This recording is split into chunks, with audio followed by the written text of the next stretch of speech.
God's time and night time. Amen? Oh, God is good, friends. Isn't God good? Amen. All the time and all the time? God is good. God is good. And I'm just very blessed by Kuya Roy's declaration a while ago that even though business is not good, yet peace is still there. Because it's not, peace should not be affected by the things that surrounds us. Actually, it should be affected by whose presence is with us. Amen. Isn't that beautiful, friends? And this is just one reminder for us that we will be going through some not very peaceful situations in the coming days, in the coming years, in the coming near future. And this is somehow would be a litmus test. Are we at peace now? Even in those little trials? If we are not at peace now, when we're still breathing fresh air, how could we say that we will be at peace in the times when most of the things will be taken away from us? So friends, isn't God good? That we see the contrast, friends, of the darkness into light. And this is another thing that I see as well. We talk about all these things. We sing about all this music. And when Kuya Roy was leading up the last song, Anywhere with Jesus I Can Safely Go, I remember my experience on that song. We were camping in this like very remote area back in my hometown. And this is located in a dam site. And so there's no light. And if you want to go to the bathroom, you have to walk like 50 meters in this like trees. So when there's trees, you could not see the stars. And when there's trees, my dear friends, it's dark. And my eyes were a little bit clearer during the time, and there's no cell phone yet. And I could not find I could not find my flashlight. And so I got up, and there's just this very eerie feeling that I'm feeling. So I got out of my tent, and I was walking. And friends, even in the middle of the night, I did not care. I sang, Anywhere with Jesus I Can Safely Go, with my voice trembling.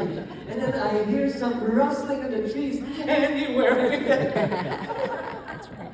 when the gloomy shadows come. And then, you know what? And the sound become louder. I just ran to the jungle anywhere. It was crazy. And then it hit me, friends. Yes, we're singing all this song. We're reminded of this powerful promise. But the question is, do we really take God at His word? Amen. Do we really believe what we sing about? Do we really believe what we are reading about? Friends, isn't this crazy? But this is one thing that I'll tell you. If you take God at His word, even when business is not good, you still be at peace. Even when your surrounding is in chaos, you will still be at peace. Amen. Even when things are not going your way, you still have praise in your heart. Knowing that the God that you serve, that the God who has called you to be here, that the God who has been faithful to you will always be faithful. Amen. With that being said, let's bow down once again for a word of prayer. Our great God, our dear loving Heavenly Father, Lord, we could never thank you enough. We could never praise you enough, O Lord. Dear Father, I ask in a very special way that may the songs that we sing, may the promises that we have heard and we have read, may the lessons, Lord, that you have taught us will not just be things that we think about. Lord, I pray that may we live in. May that be our experience. That anywhere with Jesus we could safely go, knowing, Lord, that those places, the anywhere in the song, are the places where you have sent us, are the places where you have directed us to go. For we know, Lord, that where your presence leads us, there is safety, there is peace, and there is joy. So, Lord, I ask that may our thoughts be centered upon you, and may our hearts only long to go where you want us to go and to be where you want us to be. So, Lord, I ask in a very special way, please fill us with your Spirit. Speak to us, O Lord, and may these words come alive in our hearts and in our minds. We ask all this in the loving and precious name of your Son, Jesus. All your children say, Amen. Amen. Friends, let me read this statement, and I know most of you have listened to this yesterday. But fill in the blanks. From the soul that feels his blank, nothing is withheld. From the soul that feels his blank, Presence? his presence, Maybe. I don't know. I can't remember what it was. his what? His need. His need. That's right. His need. Friends, The soul. from the that feels soul that feels his what? His need. Need. Nothing is withheld. So friends, always remember that. Our capacity to receive is our capacity to need Him. Amen. If you have a sense of a need of God, and then this is one thing that I like to emphasize again and again. How much do we need Him? Do we need Him this much? And friends, this much you'll receive. So you see, I love our sisters. It's this and this. Right. And friends, if we have something to be praying for, is that God will increase our need of Him. Amen. Amen? And you know why? God uses underdogs. You know why God uses underdogs? So tonight this is like a continuation of what I talked about last night. And it just ends in a perfect spot where it could be a good title for tonight. Underdogs. You know why God uses underdogs? Because underdogs knew that without God they could not win the battle. Amen. Who among you here loves underdog stories? Isn't it inspiring? You always cheer for the underdogs, isn't it? You don't cheer just for the champion, you cheer for the underdog, especially if it has a beautiful backstory to it. And friends, if you have noticed, can you imagine? God speaks in the Bible, for example, David. David was not the first pick in the mind of Saul, or in the mind of Samuel to be the king. The moment he saw, who's that oldest brother? Eliab?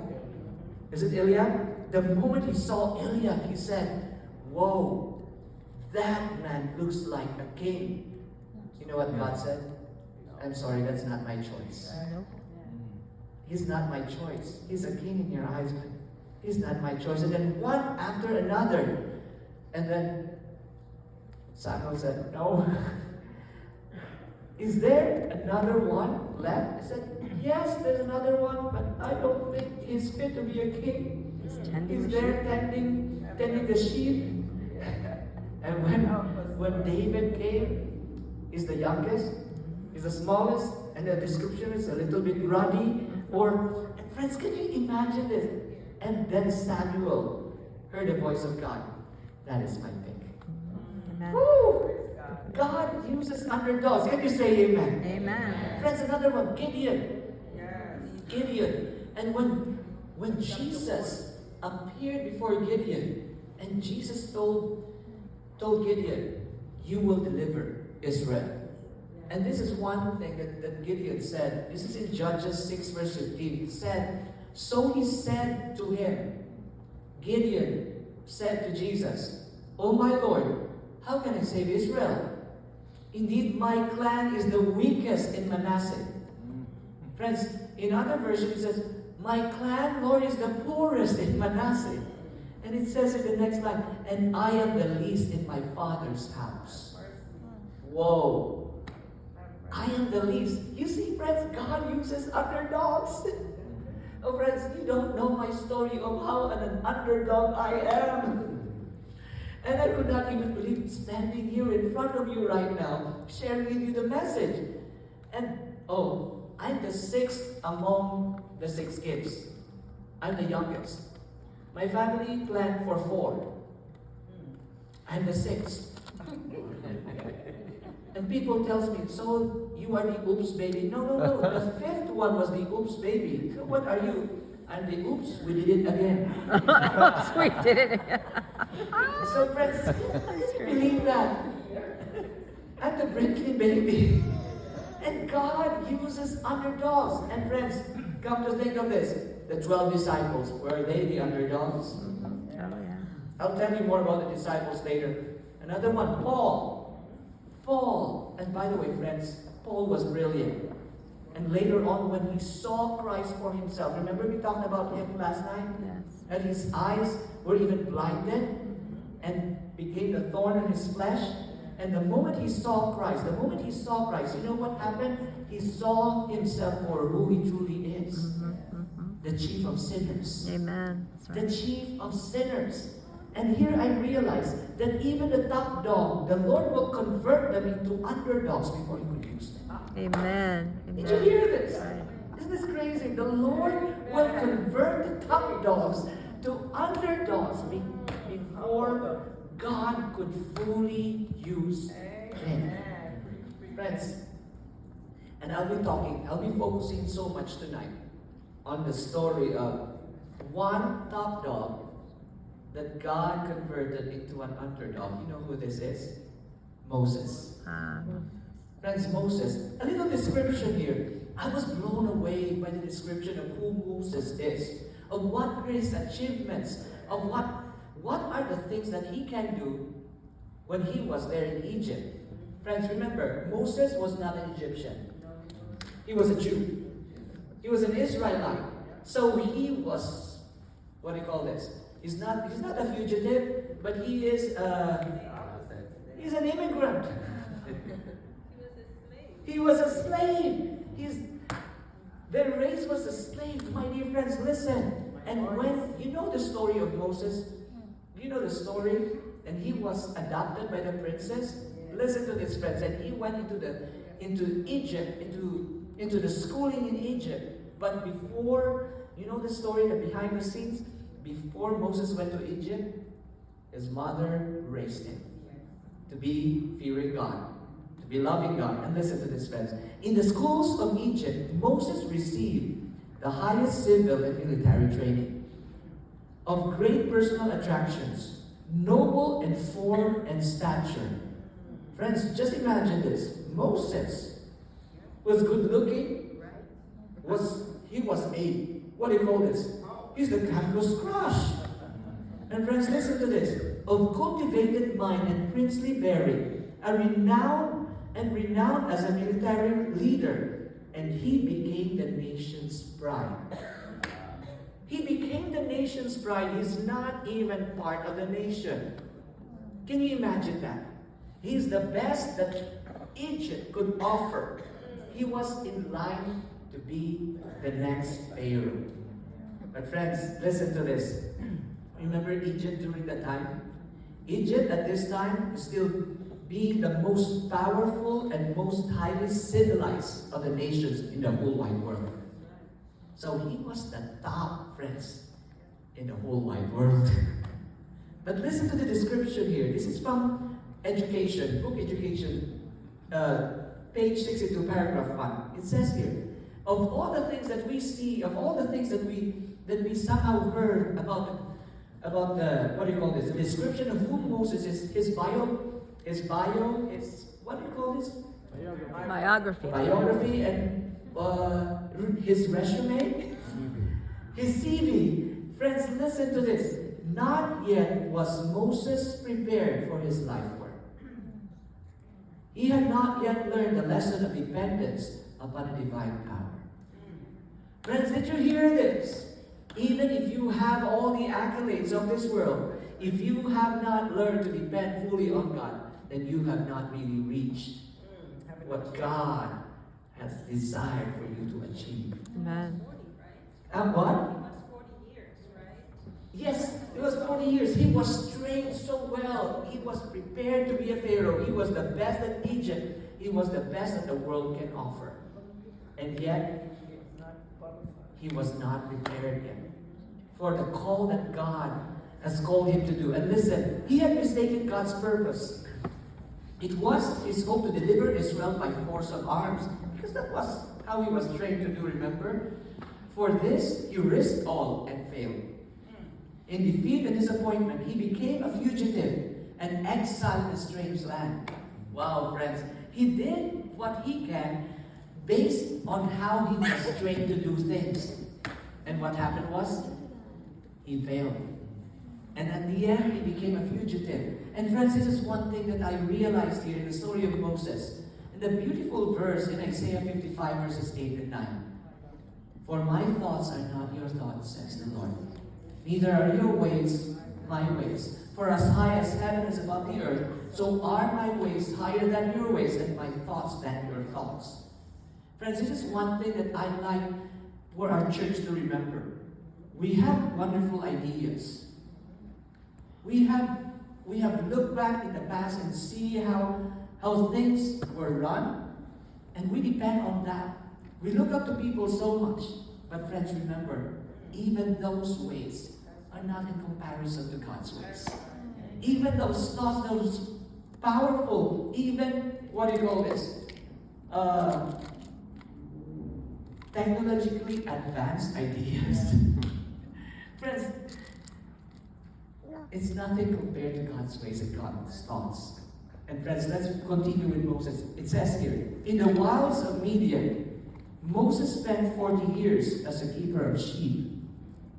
Can you imagine, friends? He was in line to be the next king. And now in Midian, he was what? A shepherd. A sheep keeper. Friends, I'm not so sure about you, but that was such an emotion, isn't it? From the University of Egypt, he was thrown into the University of Wilderness. And he became a shepherd. And friends, that's not a luxurious, what do you call this? It's not a luxurious Career. status, isn't it? To be a sheep keeper. And friends, listen to this. Apparently, I love the word apparently. What does apparently mean? It looks like it, but it's not a whole thing. Listen to this, friends. Apparently cut off forever from his life's mission, he was receiving the discipline essential for its fulfillment. Can you say amen to that? Oh, isn't this beautiful? It looks like, oh man, forget about fulfilling what God has called you to do. Now you are just a shepherd. But friends, you know what?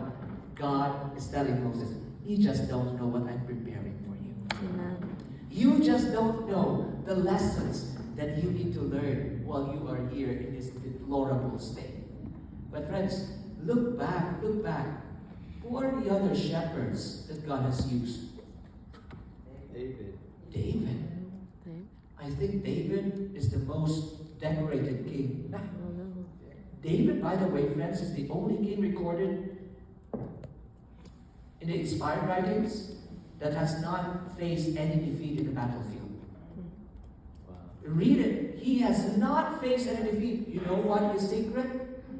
He always inquired of God what needs to happen first. Amen. It's not based on his skills. It's not based on anything. He learned that being a shepherd. And friends, Psalm 23 is talking about the shepherd. Amen. The things that we see as low, as not exalted position is actually very high in God's estimate. Isn't this beautiful, friends? Friends, isn't our views really opposite of God's views? I was just talking to our brother last night. We have a beautiful, yes, he brought me a beautiful thought. Yeah, Jem, remember, when you said that God doesn't work even with our logic, but God is a God of order. And he brought a beautiful point, because people will tell me, you know what, that's quite illogical. But again, friends, our logic most of the time is different from heaven's logic. Amen. Isn't it? A beautiful thought, and that would somehow be brought to you, like, what you're doing right now, your decision doesn't make sense. I said, it might not make sense to you, but this is what God has told me to do. Amen. Can you say amen? Friends, you know what? You know one thing, before I came here last night, I was listening to a sermon by a friend of mine, and he was giving this research, and you know what's the attention span in the research at the University of Columbia? You know what they come up with? It's 8 seconds to 45 seconds. Mercy. And so he was saying, you know what? We have to make messages short so that people will be able to grasp it and to get it. Friends, you were more than 40 seconds here last night. More than 40 minutes Amen. last night. Right? I remember I started speaking around like 7:20. 7:20, and I think I stopped talking at 8:05. That's 45 minutes. And you know what? What made you stay is not the beautiful voice of Jen, because it's not sounding really beautiful. It's the Holy Spirit. Can you say amen to that? Amen. That man's logic is defied by heaven's logic, friends. So let us move on. It says here, oh, and when you look at this, friends, when you look at the experience of Moses, look at your situation as well. Maybe you're in a wilderness situation right now.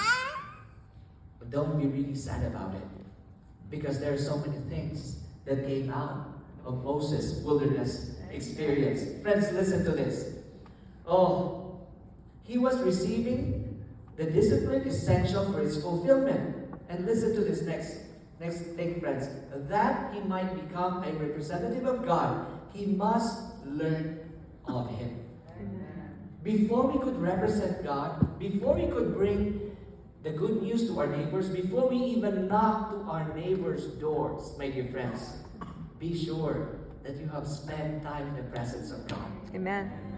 Because it would be a failure if your neighbor opens the door and your neighbor sees you and not see Jesus. Yeah, that's right. Amen.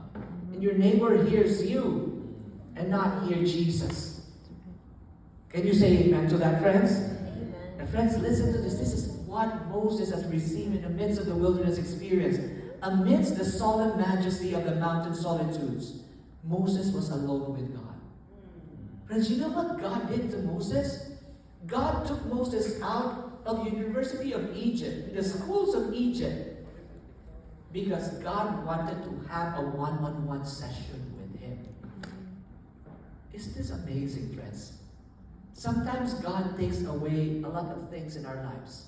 He strips us with all of those things because He wants to have a solo audience with you. He wants to tell you things personally. Can you say amen to that, friends? Don't you have an amazing God? Yes. And listen to this, friends. While in the wilderness, this is what happened. Everywhere, the Creator's name was written. And friends, this is one amazing thing as well. When you are so alone with God, and all the noise of the world was shut off, you begin to look back and you begin to see, yes, I saw God there. In that experience, even in that difficult experience, I sensed God's presence with me. There was one time, I don't know if I shared this story already, but I'll share it again. I was filming a series back in Tennessee, and we have like a studio audience. And by the way, that happened 2021. It has not been finished yet. They're planning to put it at 3 p.m. So the moment you see me there at 3 p.m., I was so thin, and now my face is ballooned already. Friends, what happened was, while I was talking about what was that story? About God's relentless pursuit. And there was that lady listening in the audience, and tears was just flowing down her cheeks. And then at the end of the talk, when we wrapped up, he came to me and he said, "Jem, thank you so much for sharing that message, because God brought me back again to the time when my husband died." Her husband died, and she was pleading before God, "Lord, please spare my husband. I have 2 sons, and I don't want them to grow without a father. I don't want them to grow up without a father." And she was wrestling with God. She was even, bargaining things with God. "Lord, if you do this, I will do this." And the Lord did not hear her prayers. Her husband passed away. And she was so feeling it, Jen. I hated God during that time. I was there in the morgue, and when my husband's body was being prepared, tears was just flowing, and I had never felt so abandoned my whole life. And then she told me, but God brought me there in that morgue, in that funeral parlor. God brought me back there again tonight.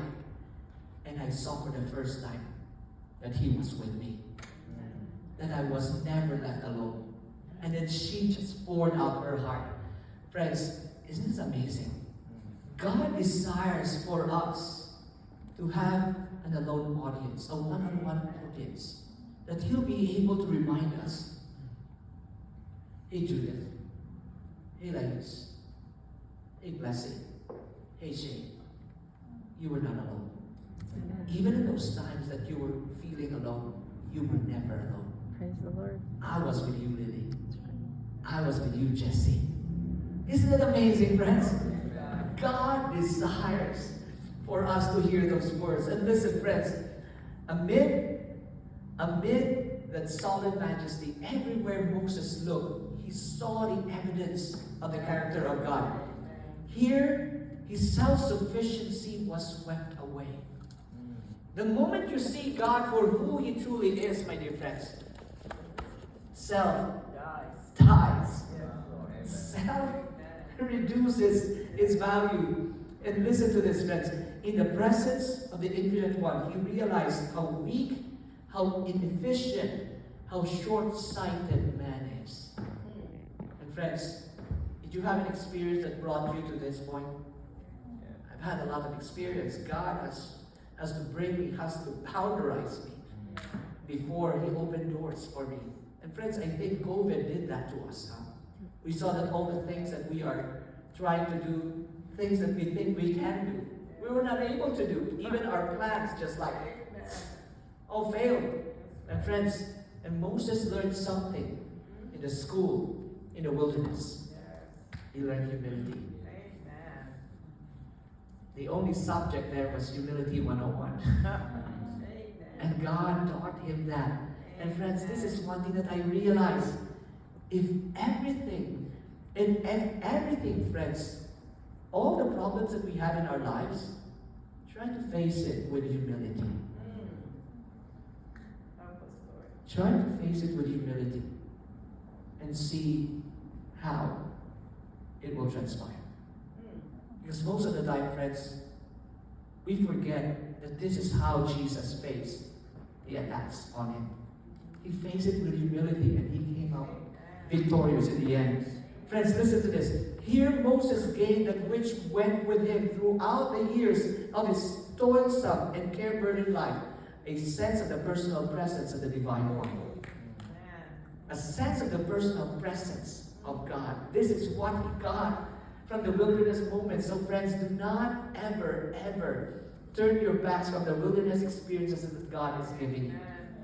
Because He wants you to see His presence with you. Friends, listen. He saw Christ accompanying the host of Israel in all their travels. You know what, friends? His wilderness moments prepared him in leading out God's people. And friends, and during the time when he was leading out God's people, this is what he saw.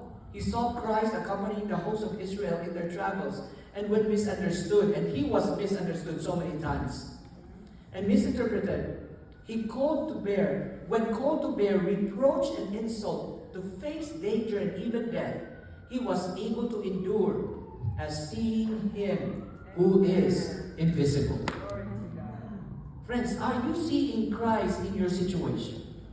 Are you seeing Christ in your life, even in the ugliest portions of your life? Friends, when you see Him, then you are in a good spot. Can you say amen to that? Amen. And I love this next line, friends. Moses did not merely think of God, he saw Him. Friends, you know that this is a figure of speech. Because no one is able to see God and yet live. That's right. But friends, this is one thing. Moses had the eyes of faith. Even though there's failure in front of him, you know what he sees? God turning the failure into a victory. Amen. Even though he sees ridicule, he sees God's comfort upon him. God standing with him. Can you say amen to this, friends? Preach. Okay, listen, friends. God was the constant vision before him. God was the what? Constant vision. Constant vision before him. Friends, have you exposed your eyes to the sun? Huh?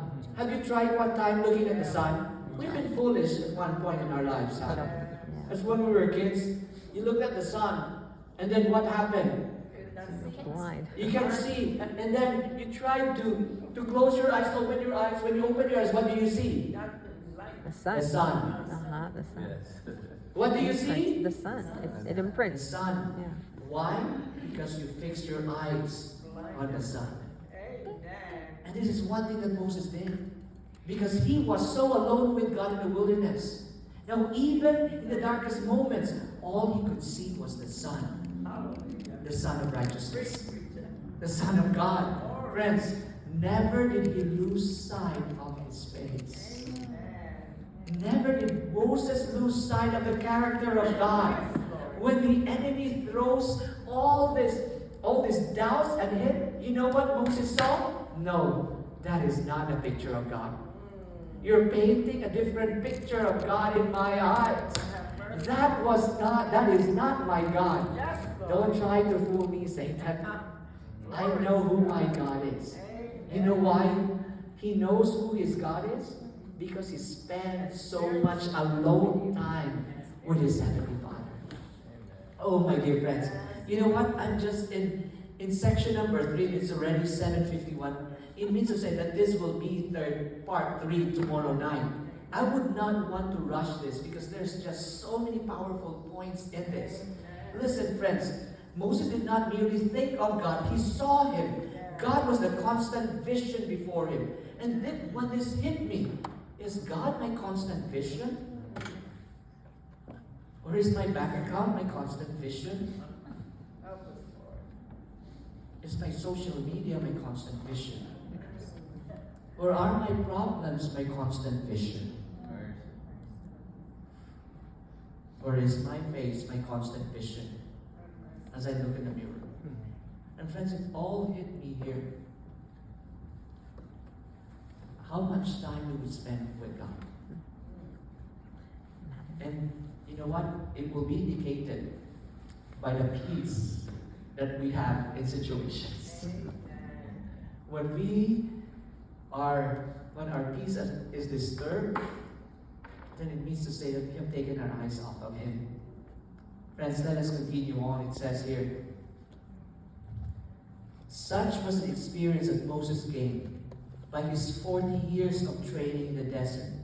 To impart such an experience, infinite wisdom counted not the period too long or the price too great. Friends, can you imagine this? At first I was thinking, well, Lord, 40 years of suffering, 40 years of agonizing, 40 years of torture that you have given Moses. And then it hit me.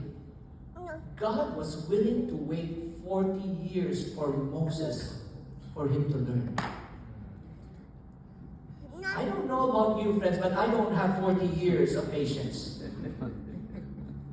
Did you get me?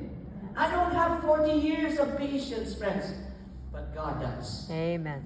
And among the beings of His world, of this wide universe, who is faster than light? God. Even angels, when He sends angels to our assistance is way faster than light. The moment you pray, boom, His presence is with you. That's how fast He is. And yet, He condescends to walk at our own pace. Isn't this mind-blowing, friends? And here we are, tripping again and again, stumbling again and again. And God is so patient. Just give me your hand. I'll walk with your slow pace. Friends, isn't God good? Can you say amen to this, friends? Amen. When you hear that your God, say that your God is good. My God is good. God is good, friends. God is good. Infinite wisdom counted not the period too long or the prize too great to teach Moses what he desires to teach Moses. And friends, can you imagine it took 40 years for Moses to unlearn what he has been taught in the mainstream educational system. And friends, you know why God is not back yet? Because we need to unlearn a lot of things that the mainstream media, the mainstream educational system is still trying to teach us. Friends, we are still trusting the word of experts rather than the word of God. Amen.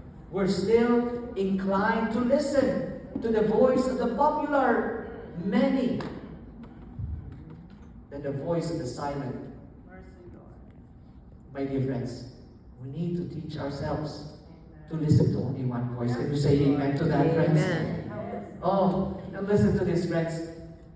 Oh, the results of that training, of the lessons there taught, are bound up not only with the history of Israel, but you know what? But all which from that day to this has told for the world's progress. What Jesus has taught Moses in the wilderness, still the blessing is still being felt now. And this is one thing that I was like blown away with. It seems like 40 years of suffering, 40 years of deprivation, but you know what, friends? It's 40 years of foundation that God has brought Moses into. And finally, oh my dear friends, this is not finally yet because I know there's still a lot of things that needs to be said. Listen to this, friends. And I realized that this training that God did to Moses, this training could not even be in this scale to what the training that the Ivy Leagues give us, to what the training the world could give us, the training that we get from the presence of God. Can you say amen to that? Amen. Friends, I'd like to share with you one of my experiences, because when I had a conviction that I need to be a missionary, I don't know if I told you this, I think not yet. I was attending a youth conference, not a youth conference, a Sabbath school conference in Mindanao. Mindanao is the southernmost part of the Philippines. And there I was listening to the message. And I think it was Pastor Lori Malashenko who was speaking. And he gave this message to everyone. Be a missionary or you're nothing. Then look at my two friends and I don't want to be nothing. I said, I want to be a missionary. And I told them, do you want to stay nothing? And I challenged them, friends. And you know what? While we were there and we were hanging out, and I kept on bugging them. I told them, I'm already 70% decided that I should go and train with the 1,000 missionary movement. And they said, no, Jeb, you know what?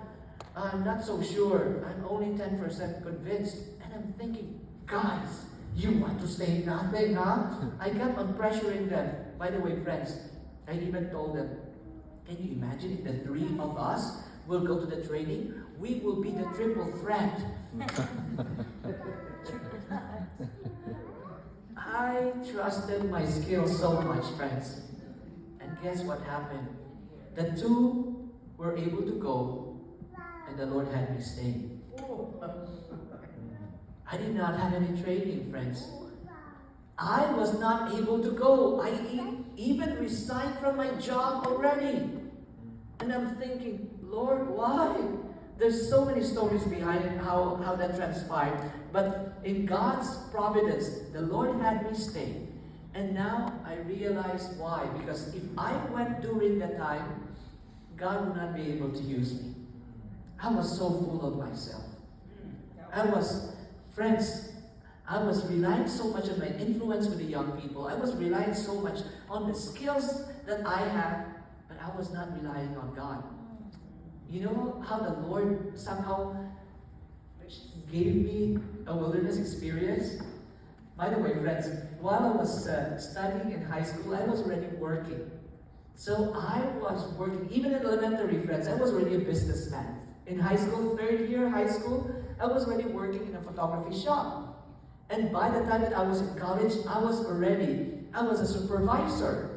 And then before graduating, I was already the manager of that photography shop. And that photography shop was the #1 in our city. And our friends go there to take pictures and they see me there. And so I'm this big shot college student that already had a position. And when I resigned from that job, you know what the Lord put me into? Purified water delivery. I will not tell you the details how I fell into that. A best friend of mine asked me to help this struggling, a new business owner. And so, friends, all the while I thought that I would just be getting clients for him. But friends, I became a delivery boy as well. Because this Taiwanese businessman was also carrying water bottles. And if my boss is carrying water bottle, what business do I have not carrying water bottle? So I was carrying this water bottle. And friends, during the time, you know how heavy I was during that time? I was only 44 kilos, Kuya Roy. And that is what, 105 pounds?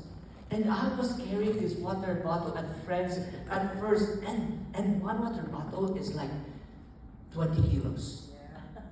And now I see my boss carrying 2. Of course you would not be carrying only 1. I carried 2. At first I was imagining that my arms are getting elongated. We carried the water bottles to the 3rd floor of a government building, no elevator. Oh. And you know what's the trick as well? When you carry those bottles, don't let go. Because the moment you let go and you place it, if you rest, the moment you picked it up, it's twice the weight. It is twice the weight. Friends, you know what? I was issuing receipt, and I had to hold my arm because it was shaking so bad. I was shaking so bad, and whenever I come home, my mother would somehow cry, "Oh, my little son." I look like I had been beaten up by gangs, friends. I was just super tired and all. And get this, while I was delivering some water to those government officials, I saw my classmates in college. And they were wearing suits. And I'm wearing shorts and t-shirts soaked in sweat. And I'm thinking, those classmates were just copying answers from me in college. I was the big shot in college, and now I'm a delivery boy. No offense, I do not think that water delivery or any menial job is a dishonorable job. It's just my pride telling me. And so friends, you know what? There was one time I went and delivered water in the bank. Friends, I saw my classmates, they're wearing barong. And those classmates that I do not like in college, friends, I was tempted to just roll the water and then run away. God gave me a humble pie. God put me in a spot that self would be taken out. And so, God brought me to the point of learning to love the menial job. Learning to love the things that I think are so below me. And God showed me, you are not that big shot, Jan. You are not that big of a guy. You are a small guy. You're 44 kilos only. And friends, you know what? I started loving that job. I started talking to the people that I'm delivering water. And even, friends, I deliver water under the bridge. You know, poor people back home are multi-millionaires because their roof is million pesos roof. Can you imagine? I was delivering water there, and I was talking to people, and I would receive phone call even at night when I go back home. And my mother said, "Hey, Jen boy, Rogelio is here on the phone." And the guy on the other line will talk to me about the problem of their family, and I'll start praying for them. And my business, the business that my boss somehow asked for me to help, really succeeded. And even when the competitors, our water bottle cost 60 pesos. competitor came in and they sell for 30 pesos. And our customers would not leave us. Why? Because relationship has been built. And because I started loving the menial thing that I thought was so below me. God gave me the humble pie, friends. And I loved it. And the moment that happened, the Lord said, now you're ready. I'll elevate you. The Lord put me in another business. And I'll be talking to people in the government, business owners. And here I see, God, you are just amazing. And now I could relate to people in all status in life, in all ages, in all genders. Friends, His thoughts are way higher than our thoughts. Amen. His ways are way higher than our ways. And then it hit me. If I had not experienced those humbling moments, I would not be where I am right now. Amen. I would not even love being a missionary. I would not be in the prayer ministry. God be praised. Can you say amen, friends? Amen. Friends, I believe that I just have to stop there right now. Oh, let me read this one last quote here. It says, the highest testimony to the greatness of Moses, the judgment passed upon his life by inspiration is, there has never been another prophet like Moses, for the Lord talked to him face to face. You know what face to face means? In Deuteronomy, in Bible commentary, it says face to face, a figure of speech to describe intimate association, friendship shared. Amen. Friends, friendship shared. No matter what difficult situation you are in right now, I hope that you will see the picture of God there. Because He wants to build that friendship with you. And that friendship, that relationship will get you through the most difficult time of your life. And not just this life, but the life eternal. Can we all say amen to that? Amen. Friends, as we close tonight, can we gather here and just spend even just 4 minutes, praising and thanking this God, this beautiful, powerful God, that who could turn darkness into light. He could turn nasty things into something tasty. He could turn wilderness into beautiful pastures in our lives. Let's gather together, friends.